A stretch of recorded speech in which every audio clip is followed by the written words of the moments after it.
চব্বিশের আন্দোলন শুরু হয়েছিল গত বছরের জুলাইয়ে। বছর ঘুরে আবারও এসেছে জুলাই।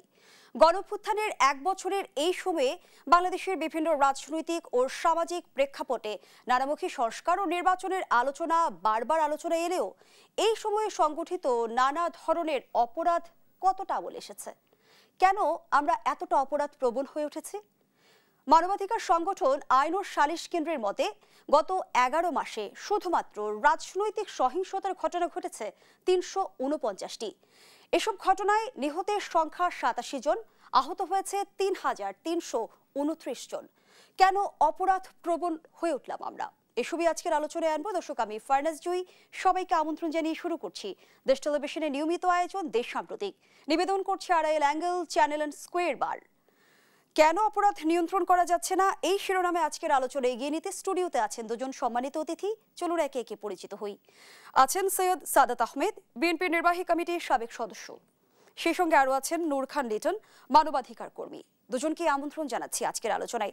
নূর খান লিটন, আপনাকে দিয়ে আলোচনাটা শুরু করি। যেমনটি একটি পরিসংখ্যান আমি সূচনাতেই বলছিলাম যে মানবাধিকার সংগঠন আইন ও সালিশ কেন্দ্রের মতে গত 11 মাসে সারা দেশে ৩৪৯টি রাজনৈতিক সহিংসতার ঘটনা ঘটেছে এবং সেই পরিসংখ্যান মতে আমরা দেখেছি যে নিহতের সংখ্যা ৮৭ জন এবং আহত হয়েছে ৩,৯২৯ জন। সাম্প্রতিক সময়ে আমরা যেমনটি দেখলাম যে মিটফোর্ড হাসপাতালের সামনে সোহাগ হত্যাকাণ্ড সারা দেশে তীব্র সমালোচনার জন্ম দিয়েছে। কেন অপরাধ নিয়ন্ত্রণ করা যাচ্ছে না? আপনি যে পরিসংখ্যানটা দিলেন এটা আংশিক। এটা হচ্ছে পত্র পত্রিকায় যে সংবাদগুলো আমরা দেখেছি, যেটা প্রকাশিত হয়েছে সেটিরই একটা প্রতিচ্ছবি। এর বাইরে অনেক ঘটনা আছে যেগুলো পত্রে স্থান পায় না, মানুষ জানেও না, যেটি স্থানীয় পর্যায়ে হয় মীমাংসা হয়ে যায়, না হলে ওটা চাপা পড়ে যায়। এখন প্রশ্ন হচ্ছে যে গেল প্রায় 1 বছর হতে চলল, 5ই আগস্টের পর যদি ধরি 10-11 মাস, এই সময়কালে মানুষের প্রত্যাশা ছিল যে এই ধরনের ঘটনা ঘটবে না অথবা কমে যাবে। কিন্তু দুর্ভাগ্যজনক হচ্ছে পরিসংখ্যান যেটা এসছে তাতে দেখা যাচ্ছে রাজনৈতিক সহিংসতাটা মাত্রা সংখ্যা দিয়ে বিবেচনা না করে যদি আমরা বিষয়গুলিকে এইভাবে দেখি যে ঘটনাগুলি রাজনৈতিক সহিংসতা 5ই আগস্টের পরে কেন ঘটবে, যেখানে একটা শান্তিপূর্ণ সময় পার করার কথা, অন্তর্বর্তী সরকার কিছু কাজ এগিয়ে নেবেন, তারপর একটা নির্বাচন হবেন, নির্বাচিত সরকার এসে দেশ পরিচালনা করবেন এবং সেই সময়টিতে অনেক দাবিদাওয়া উত্থাপিত হতে পারে, অনেক বিষয় সমঝোতা নাও হতে পারে। এক ধরনের আচরণ, রাজনৈতিক সংস্কৃতি বাংলাদেশের, আমরা তো গত 50 বছরের কিছু সময় বেশি খেয়াল করছি, সেখানে দেখা যাচ্ছে যে আমাদের এখানে সমঝোতাহীন রাজনীতি মূলত চর্চা করা হয়। এখানে সমঝোতার ভিত্তিতে রাজনৈতিক দল, রাজনীতির কালচারের সমঝোতার জায়গাটা প্রায় অনুপস্থিত। এখন এই ঘটনাগুলি কেন ঘটছে যদি আমরা এই জায়গায় যাই আলোচনায়, তাহলে আমরা দেখব যে 5 তারিখের পরে প্রথমত আইন শৃঙ্খলা রক্ষাকারী বাহিনীর একটা বড় সময় অনুপস্থিত বা ঘুরে দাঁড়াতে পারেনি। এখন প্রশ্ন করতে পারেন, ঘুরে দাঁড়ানো মানে কি পূর্বের অবস্থায়? না, ঘুরে দাঁড়ানো মানে হচ্ছে তার উপর যে অর্পিত দায়িত্ব, আইনগত যে দায়িত্ব তার উপর ন্যস্ত, সেই কাজগুলি সে সুষ্ঠুভাবে করবে। কিন্তু এই ক্ষেত্রে গত ফ্যাসিজমের সময়, ফ্যাসিস্ট সরকারের সময় আইনশৃঙ্খলা রক্ষাকারী বাহিনীগুলিকে এমনভাবে ব্যবহার করা হয়েছে যে আইনশৃঙ্খলা রক্ষাকারী বাহিনী জনগণের মুখোমুখি একটা অবস্থানে সব সময় ছিল। যদি বিরোধী দলের কোনো সমাবেশ ডাকত, বিরোধী দল কোনো রাজনৈতিক কর্মসূচি দিলে দেখা যেত যে আমাদের পুলিশ বাহিনী বা আইনশৃঙ্খলা রক্ষাকারী বাহিনী পেটোয়া বাহিনীর রূপে আবির্ভূত হতো। জনগণের যদি কোনো দাবি থাকতো বা জনগণের যদি কোনো যৌক্তিক সমালোচনা থাকতো, সেখানেও আমরা আইন শৃঙ্খলা রক্ষাকারী বাহিনীর একই ধরনের ভূমিকা লক্ষ্য করেছি। রাষ্ট্রীয় বাহিনী কেন আসলে এমন বাহিনীতে পরিণত হয়? এটার পিছনে একটা কারণ হচ্ছে যে দীর্ঘদিন কিন্তু বাংলাদেশে প্রকৃত নির্বাচনের সুযোগ ছিল না, অনুপস্থিত। নির্বাচন নামে মাত্র হয়েছে, তারিখ ঘোষিত হয়েছে, নির্বাচনের দিন 2 রকম ভোট হয়েছে। একটা হচ্ছে উনি অধিকাংশ সিটে তৎকালীন সরকার বিনা প্রতিদ্বন্দ্বিতায় তার সদস্যদের নির্বাচিত করেছেন 154টা 300টার মধ্যে। আরেকটি নির্বাচন হলো যে ভোরে নির্বাচন, আগের রাত্রেই ব্যালট পেপার প্রায় 50%-এর কাছাকাছি ব্যালট পেপার ভরে রেখেছেন। সকালে মানুষজন লাইনে দাঁড়িয়েছে, একই গ্রুপ লাইনে দাঁড়িয়েছে, তারা ভোট কেন্দ্রে ঢুকেছে। কিন্তু দিন শেষে ওই যে আগের দিন রাত্রে যে 50% বা 60% বা 20% ভোট যেটা ভরে রেখেছিল অন্য আরেকটি ভোটের বাক্সে, সেই বাক্সগুলি ওপেন করা হয়েছে, আর প্রকৃত যেটা সামনে মানুষের সামনে ছিল এটাকে সরিয়ে ফেলা হয়েছে। ফলে ওইভাবেই মানুষ জানে যে রাতের ভোট দিনের ভোট রাত্রে হয়ে গেছে, যেটা বিবিসি চট্টগ্রামের একটা ভোট কেন্দ্রের এই বিষয়টা প্রকাশ্যে নিয়ে আসছে প্রচার করে। তো মানুষ যখন ভোট দিয়ে তার প্রতিনিধি নির্বাচিত করার সুযোগ পায় না এবং রাজনৈতিক দলগুলোর যখন জনগণের ভোটের প্রয়োজন হয় না, নানা কৌশলে তারা নিজেদেরকে নির্বাচিত ঘোষণা করেন, তখন তারা আর জনগণের মুখের মানে জনগণের মুখাপেক্ষা থাকেন না। তার তো আসলে জনগণের ভোট দরকার হয়। কিন্তু নূর খান লিটন, স্বৈরাচারী শাসন ব্যবস্থায় আমরা নানা ধরনের অপকর্ম দেখেছি, কিন্তু গণঅভ্যুত্থানের 1 বছর পেরিয়ে আমরা কেন এতটা অপরাধ প্রবণ সমাজ দেখছি? তারা যে জিনিসটা দেখেছেন তখন, যে আমি কিছু আমলা, কিছু পুলিশ, কিছু আর্মি, কিছু গোয়েন্দা সংস্থা আমার হাতে রাখলে এবং তাদেরকে পাওয়ার মানে তাদেরকে আরো বেশি মানে শক্তি প্রয়োগের সুযোগ দিলে আমি নির্বাচনে বৈরি পার হতে পারি এবং আমি নির্বাচিত হই। এরকম একটি অবস্থায় তারা কিন্তু আইন শৃঙ্খলা রক্ষাকারী বাহিনীকে জনগণের মুখোমুখি দাঁড়া করিয়ে দিয়েছিল। ফলে 5 তারিখের গণ অভ্যুত্থানের পরে মানুষের কিন্তু এই সমস্ত বাহিনীর উপরে একটা ক্ষোভ ছিল এবং তার বহিঃপ্রকাশ নির্মমভাবে আমরা হতে দেখেছি। এটার মধ্য দিয়ে আইন শৃঙ্খলা রক্ষাকারী বাহিনী এবং প্রশাসনের ভিতরে এক ধরনের অনাস্থা, এক ধরনের সন্দেহ তৈরি হয় এবং যার ফলে আমরা দেখি যে পরবর্তীতে এই পুলিশ বাহিনী কাজে যোগ দেওয়ার জন্য আমাদেরকে একটা সময় পর্যন্ত অপেক্ষা করতে হয়েছে এবং তখন জনগণ নিজের নিরাপত্তা নিজের দেখভাল করার চেষ্টা করেছে। আপনি খেয়াল করে দেখেন, পাড়া মহল্লায় মানুষ নিজেদের এলাকায় টহল দিত, নিজেদের নিরাপত্তা বলয় তৈরি করত এবং সেইভাবে মানুষ কিন্তু একটা সময় পার করেছে। পরবর্তীতে আমাদের আশা ছিল যে পুলিশ অন্তত বা আইন শৃঙ্খলা রক্ষাকারী বাহিনী ঘুরে দাঁড়াবে, সেনাবাহিনী ম্যাজিস্ট্রেসি পাওয়ার পেয়েছে, সুতরাং তারা কিছু কার্যকর পদক্ষেপ নিবে। কিন্তু কোথায় যেন একটা ভীতিকর পরিস্থিতি তাদের ভিতরে কাজ করছে, একটা ভয়ার্থ পরিবেশ আইন শৃঙ্খলা রক্ষাকারী বাহিনী বা যারা আমাদেরকে রক্ষা করবে তাদের ভিতর কাজ করছে। যেমন ধরুন, এটা একেবারে মনস্তাত্ত্বিক ব্যাপার যে এক ধরনের বিক্ষোভ হচ্ছে, সেটা আমি কিভাবে দমন করব। তখন দেখা যায় যে বিগত দিনে যে পদ্ধতি তারা অনুসরণ করে অভ্যস্ত, সেই পদ্ধতি যেমন তারা আর অনুসরণ করতে সাহস পায় না, আস্থা পায় না।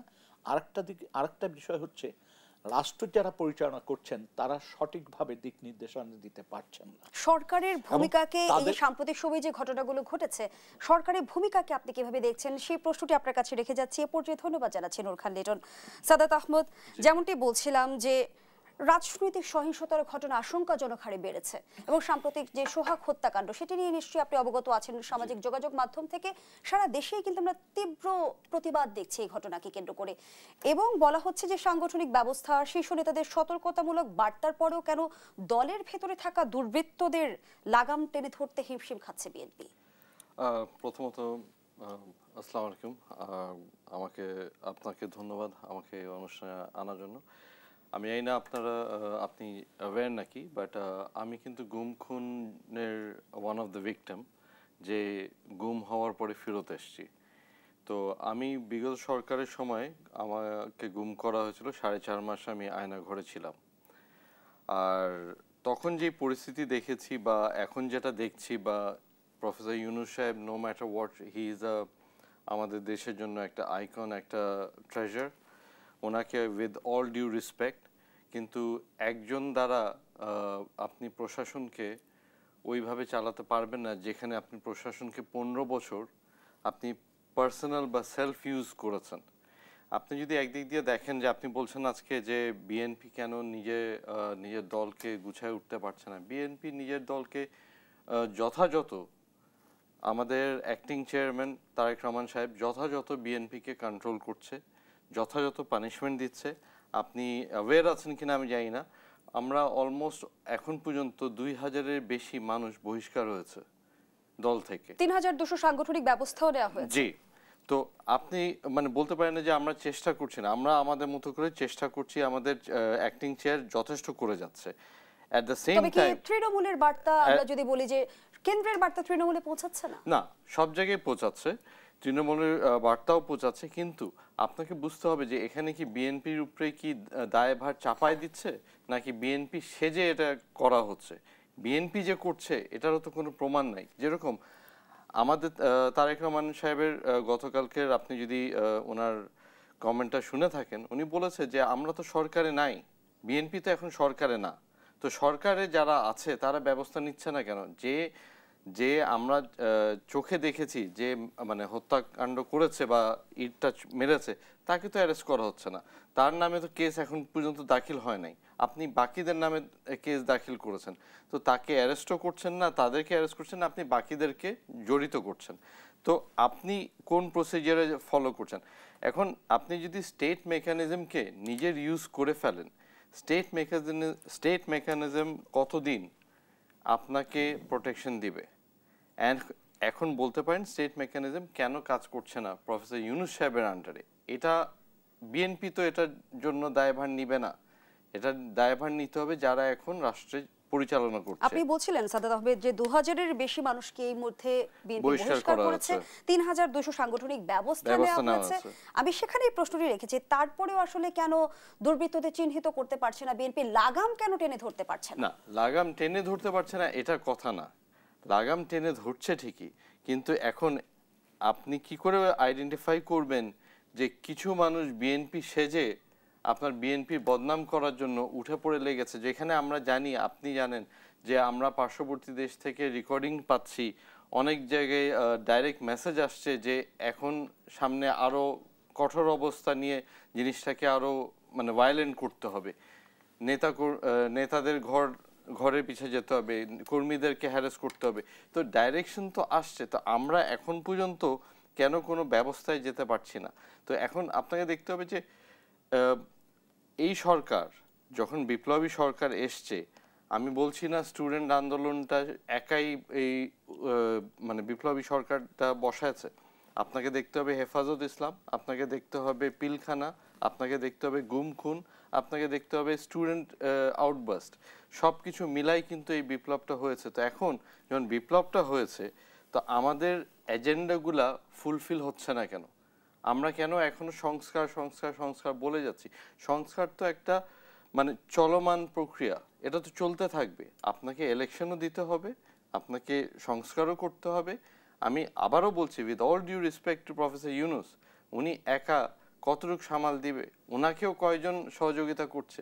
আর এখন যদি আপনি বলেন যে হ্যাঁ আপনি সবগুলা দলের মতামত নিয়ে আলাপ আলোচনা করে, এই সিচুয়েশনটা তো ছিল না আগে। তো আপনি নূর খান লিটন সাহেব স্যার যেরকম করে বলেছে যে আগে আপনি একজন দ্বারা এক দল দ্বারা সব কিছু ডিসিশন পাচ্ছেন, এখন তো অ্যাটলিস্ট আমরা বসছি, আমরা আলাপ আলোচনা করছি। আলাপ আলোচনার মধ্যে তাহলে এই আঙ্গুলটা কে দিচ্ছে? এখন খুঁজে বের করতে হবে যে ডিস্টার্বিং এলিমেন্টটা কে, who is instigating the country's situation in this violent manner. একই সাথে আমি আপনার কাছে একটা রিকোয়েস্ট করব যে আপনার থ্রুতে টু দ্য মিডিয়া, যে media plays a very big role. হ্যাঁ, মিডিয়া কিন্তু দেশে আর বিদেশে একটা বড় রোল প্লে করে। আমরা অনেক কিছু, যেরকম স্যার বলেছে যে অনেক ঘটনা ঘটছে, কিছু ঘটনা আমরা সামনে পাচ্ছি, কিছু পাচ্ছি না। তো media plays a big role. Media should also portrait আমাদের দেশটাকে বিদেশে আন্তর্জাতিক মানে বা আন্তর্জাতিক ইয়ের স্টেজে আমাদেরকে অনেক পজিটিভ সাইন ভাইব দিতে হবে। আদারওয়াইজ আমরা কিন্তু নিজেদেরকে নিজেরাই নষ্ট করছি, আমরা কিন্তু নিজেদেরকে প্রশ্নবিন্দু করে ফেলছি।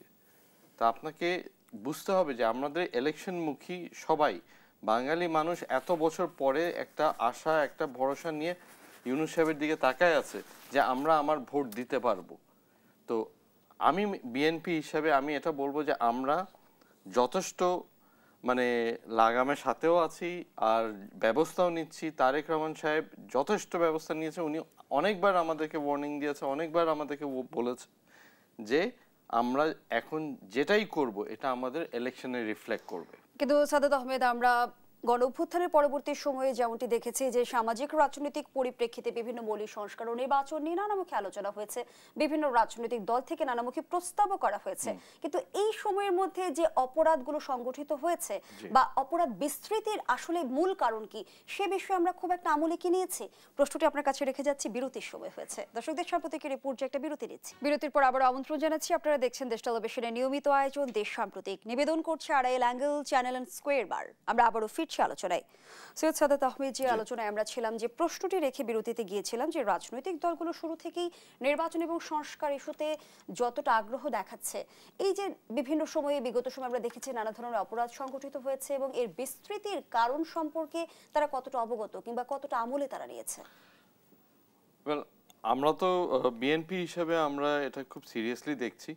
আমাদের অ্যাক্টিং চেয়ার তারেক রহমান সাহেব এটা প্রত্যেকটা ইস্যু ঘাটিয়ে দেখছে এবং আমাদের 2-3টা টিম করে কাজ করে এভিডেন্স সহ যা রিপোর্ট পাচ্ছি, আমরা ইভেন পুলিশকেও বলছি যে ফুল অ্যাকশন নিতে। কিন্তু এখন আপনারা একটা জিনিস চিন্তা করে দেখেন, এখানে বেনিফিশিয়ালরা কারা? আপনার এখন এই পরিস্থিতিতে আমরা সব দল বসে আলোচনায় বসতে পারি। গত 15 বছর কিন্তু কেউ কারোর সাথে আলোচনাও করতে পারেনি, মুখ খুলতে পারে নাই। আপনি গুম খুন হয়ে গেছেন, গায়েব হয়ে গেছেন, মারা গেছেন। কিন্তু এখন মানুষজন নিজের মনোভাব প্রকাশ করতে পারছে, দলরা প্রকাশ করতে পারছে। কিন্তু এই এখন যেই বিশৃঙ্খলা শুরু হয়েছে, এটাতে শুধু বিএনপি সবচেয়ে বেশি ক্ষতি হচ্ছে।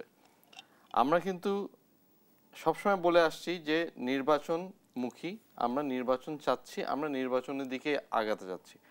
এখন যদি আমাদেরকে নির্বাচনের ডেট দিয়ে দেয়, তখনও কিন্তু মাঠে অনেক কাজ বাকি আছে।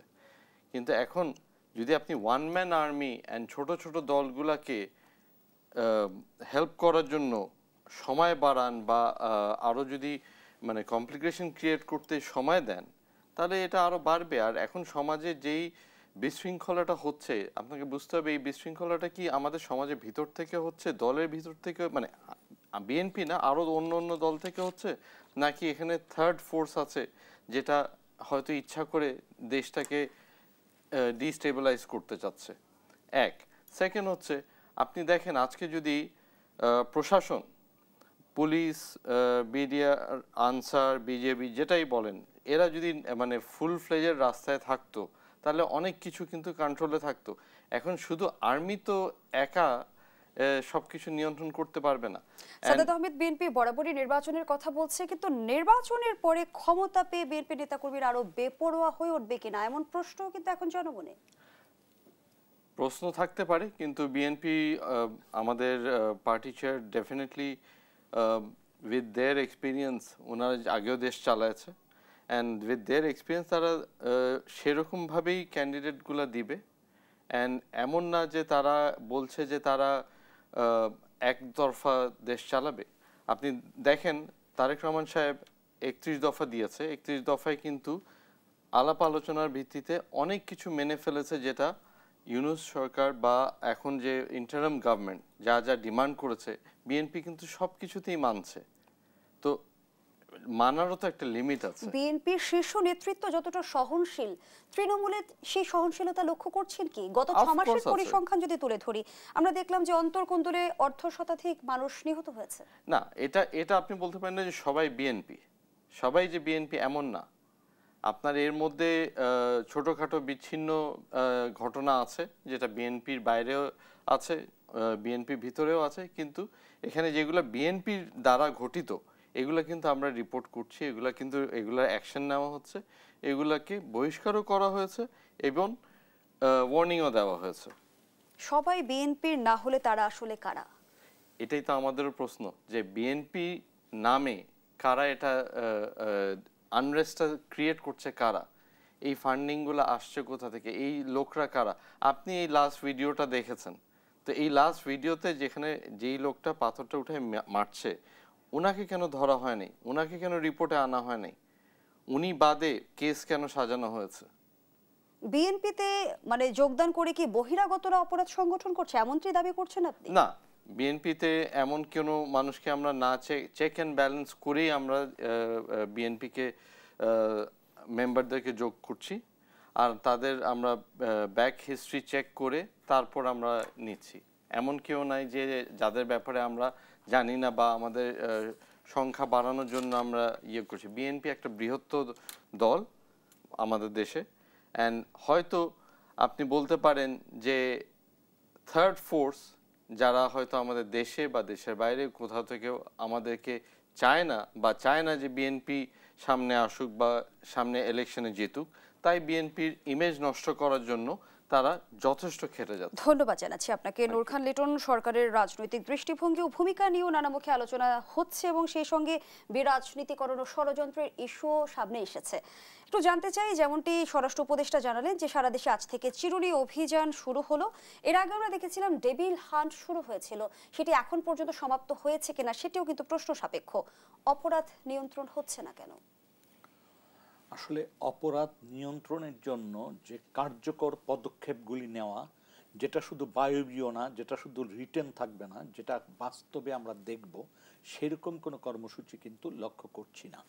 এক।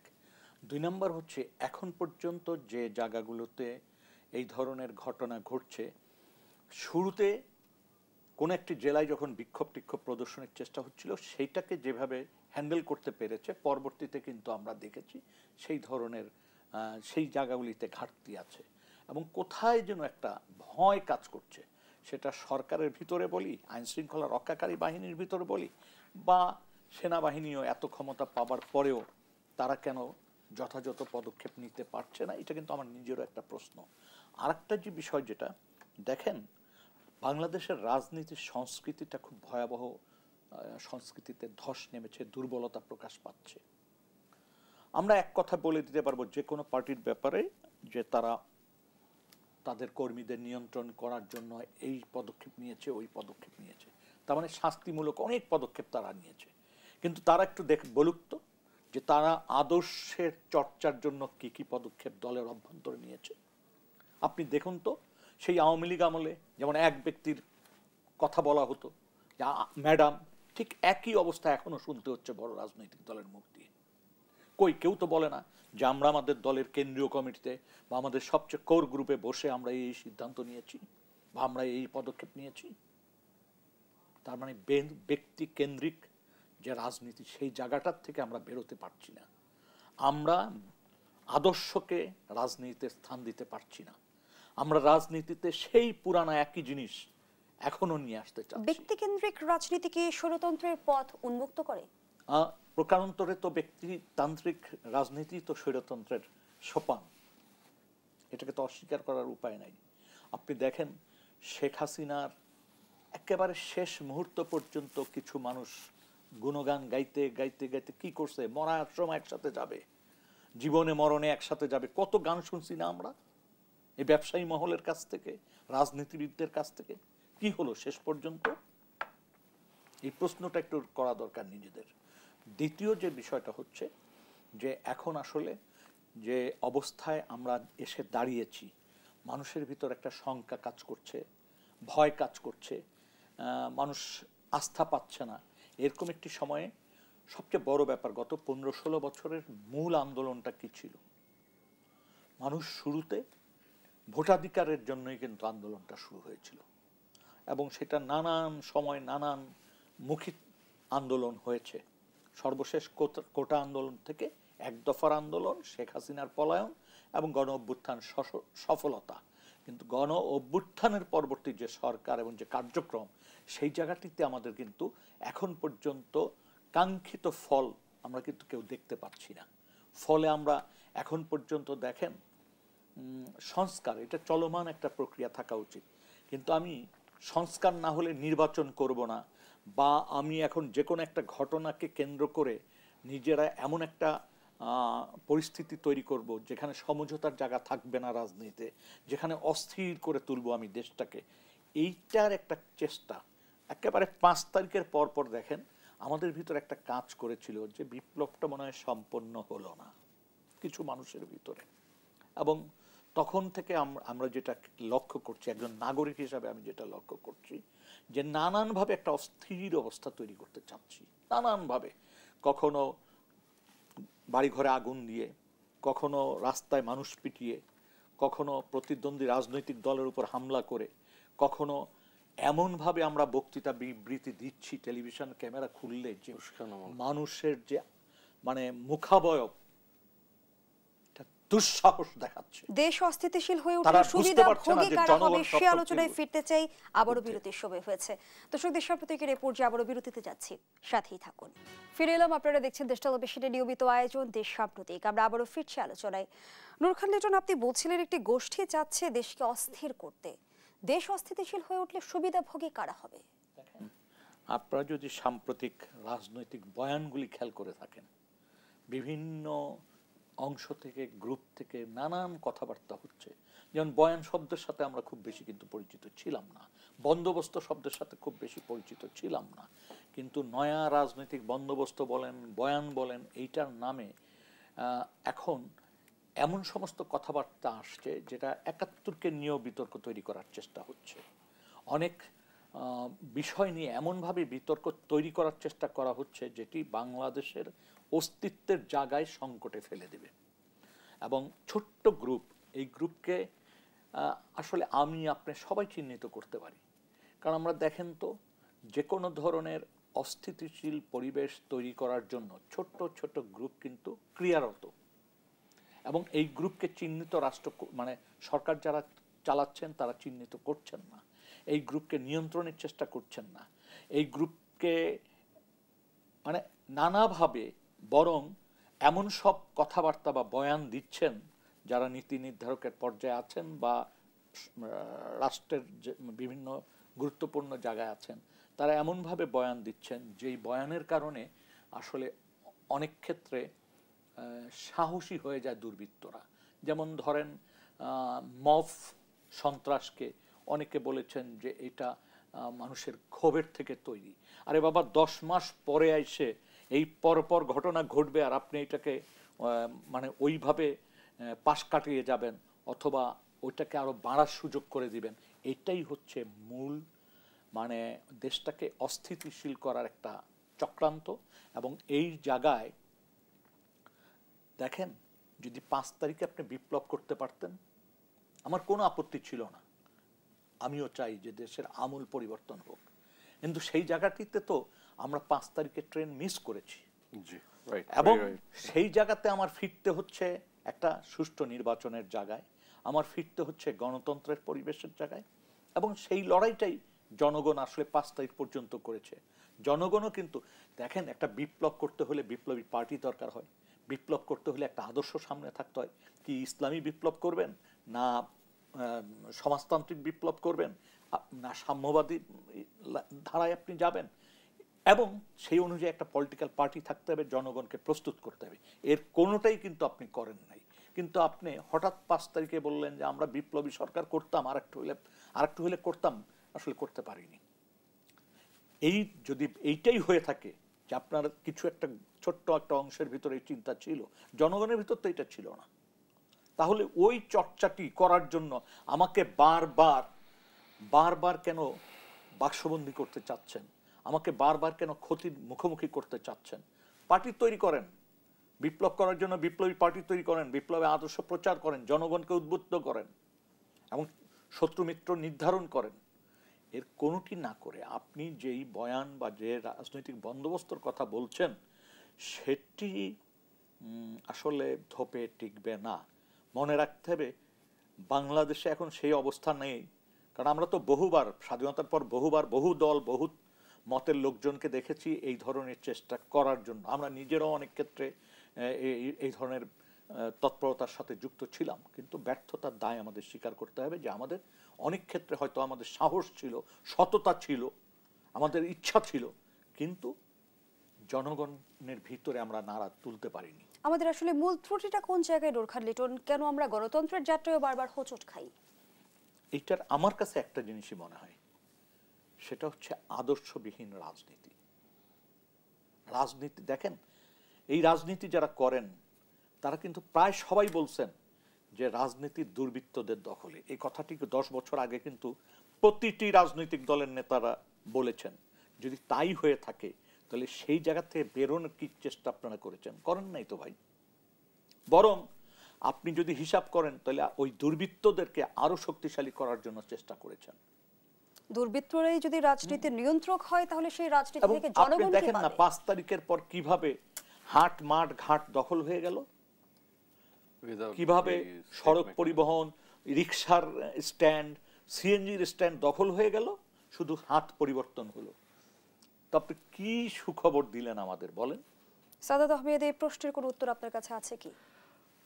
উত্তর আমার কাছে বলতে একটাই, যে প্রথমত আপনি ইলেকশনের নাম করে আপনি পিআর সিস্টেম বলছেন, আপনি রিফর্ম বলছেন, সব বলছেন। আর রিফর্ম কিন্তু এটা এমন না যে রিফর্ম আজকে হয়ে যাবে বা কালকে হয়ে যাবে, বা আপনার একটা সেট ডেট আছে। আপনি রিফর্ম চলতে থাকবে, এটা চলমান প্রক্রিয়া। আপনি ইলেকশন দেন, ইলেকশন দিলে অনেক কিছু সলভ হবে। বিকজ যখন একটা দেশে রাজনৈতিক দল দায়িত্ব নিবে, জনপ্রতিনিধিরা দায়িত্ব নিবে জনগণের কাছে, তখন তারা, জনগণ তো বুঝে তাদেরকে ভোট দেবে। জনগণের প্রতিনিধিরা যখন দায়িত্ব নিয়ে দেশকে ডেমোক্রেটিক ম্যানারে আগাবে, ইন্টারন্যাশনালি সাপোর্ট পাবে, লোকালি সাপোর্ট পাবে, ইভেন প্রশাসনে যারা এখন আছে স্টেট মেকানিজম, তারাও সাহস পাবে কাজে। 1 মিনিট শুনে আসতে চাই নূর খান লিটন, নির্বাচনে কি এই মুহূর্তের মহাঔষধ? নির্বাচনে কি সকল সংকটের সমাধান করতে পারবে?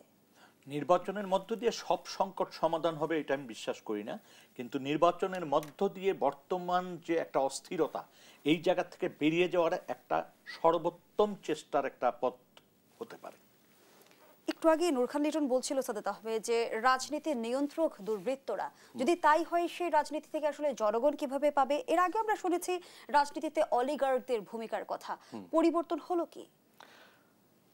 ডিপেন্ড করে আপনি কিভাবে দেখছেন। যে আপনি এখন যদি মনে করছেন যে আমরা এখনো ইনফ্লুয়েন্স কিনা, আমরা কারো দ্বারা চালিত কিনা, আর যদি চালিত না হয়ে থাকি, তাহলে আপনার ইলেকশন দিতে ভয় কোথায়?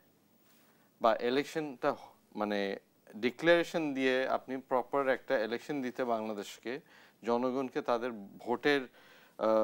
ভোট দেওয়ার নিশ্চয়তা মানে দিতে আপনার ভয় কোথায়? আপনি কেন ভোট দিতে দিচ্ছেন না? কেন রাজনৈতিক দলগুলো যতটা বার নির্বাচনের কথা বলে, গণতন্ত্রের কথা বলে, নিজের দলের ভেতর গণতন্ত্রের চর্চা সেভাবে করে কি? হ্যাঁ, আমরা ভালো মতো নিজেদের দলের মধ্যে চর্চা শুধু করি না। আপনি বলতে পারেন যে বিএনপির মধ্যে এই 15 বছরে এক একটা কনস্টিটিউয়েন্সিতে হয়তো 2 জন 3 জন 4 জন আছি, কিন্তু আপনাকে বুঝে নিতে হবে যে আমরা মেনে নিব, শেষ পর্যন্ত যারা নমিনেশন পাবে সবাই কিন্তু মেনে নিবে যে এটাই হচ্ছে আমাদের ম্যান্ডেট, আমরা তাকেই, তার পিছেই ফলো করব, তাকেই সাপোর্ট দিয়ে আমরা জিতিয়ে আনব। আগের অংশে ব্যক্তিকেন্দ্রিক ক্ষমতার কথা বলছিলেন নূর খান লিটন, তাহলে ক্ষমতার ভারসাম্য প্রশ্নে আমরা এখনো দেখছি আলোচনায় হচ্ছে না।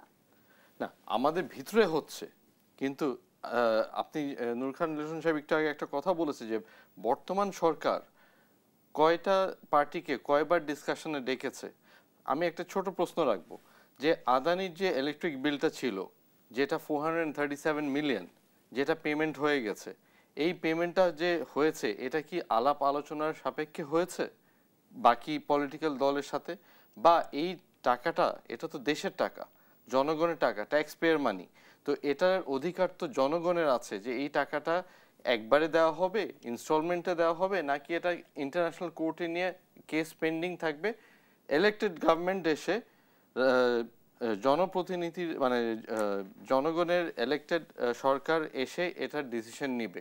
এখন আপনি যদি বলেন যে না, আমি বাকি সব দলকে ডেকে আলাপ আলোচনা করে তারপর পেমেন্ট করেছি, এটা একটা ভিন্ন জিনিস, কিন্তু আপনি অলরেডি পেমেন্ট করে দিয়েছেন। তো 437 million is a tax payer money, এটা আমাদের দেশের টাকা, জনগণের টাকা, তো এটার এখন উত্তর কে দিবে? আপনি তো মানে জনগণের জনপ্রতিনিধি না আপনি। হ্যাঁ, আমি with all due respect, you are an icon internationally, আপনার জন্য দেশে অনেক রেকগনিশনও পাবো, অনেক এরও আসবে, কিন্তু এটার আরও ওয়ে আছে। আর আমি বলবো যে এখন যে পরিস্থিতি, এটা আরও ওয়ার্স হতে পারতো। আমি বাংলাদেশ আর্মিকে ক্রেডিট দিব যে তারা যদি এখন পর্যন্ত যেরকম ভাবে ধরে রেখেছে এটা যদি না ধরে রাখতো এই দেশের সিচুয়েশন আরো অনেক খারাপ হতো। আর আপনি যদি চিন্তা করেন আমরা যদি ডিস্টেবিলাইজ হয়ে যাই বা আমাদের যদি মানে সেটব্যাক হয়ে যায়, ইকোনমিক্যাল ড্র হয়ে যায়, মানে ইকোনমিক্যালি ক্র্যাশ করি, তাহলে বেনিফিটটা কার হচ্ছে? আপনি বলেন বাংলাদেশ প্রাইভেট সেক্টরে বলেন, বাংলাদেশ গভর্নমেন্ট সেক্টরে বলেন, বাংলাদেশ অনেক দূর এগিয়ে গেছে। তো এত দূর এগিয়ে যে এখন এই যে অ্যানার্কিটা দাঁড় করানো হচ্ছে এটা কার জন্য হচ্ছে? আর আপনি ইলেকশন দিলে Bangladesh itself get self guarded internationally and locally, and আমাদের রেকগনিশনটা বাইরে। এখন আপনি বলতে পারেন যে বিদেশ থেকে ইনভেস্টমেন্ট আসছে, আদেও কি আসছে? গত 60 বছরে কি বাংলাদেশ চলে নাই? ইনভেস্টমেন্ট এসছে, কিন্তু যারা লোকাল ব্যবসায়ীরা তারা কি বাংলাদেশকে টেনে যাচ্ছে না? তো কোয়েশ্চেন হাজারটা আছে। আমার সিম্পল একটা কোয়েশ্চেন, আপনি ইলেকশন দিচ্ছেন না কেন? ইলেকশন দেন, আপনি রিফর্ম করতে চান, রিফর্ম চলতে থাকুক, ইলেকশনের পরেও রিফর্ম হবে। there is no alternate than to go for an election. আর আপনি সংস্কারের বিভিন্ন পদক্ষেপগুলো নিয়ে যতটা আলোচনা হচ্ছে, রাজনৈতিক সংস্কার নিয়ে রাজনৈতিক দলগুলো কতটা সচেতন? দলের ভিতরে সংস্কার হচ্ছে, দলের ভিতরে আমরা আইডেন্টিফাই করছি, দলের ভিতরে আমরা মেরিট দেখে মেরিট বুঝে মানুষজনকে প্লেসমেন্ট দেওয়া হচ্ছে। আর আমি আবার আমার নিজের কথাই বলবো, যেরকম আমি নিজেই গুম খুনের শিকার হয়ে আল্লাহ রাব্বুল আলামিন আমাকে বাঁচিয়ে এনেছে। আমার 4 বাচ্চা আছে। আমি মনে করি না যে আমি আমার কোনোদিন আমার বউ আমার বাচ্চাকে আমি দেখব।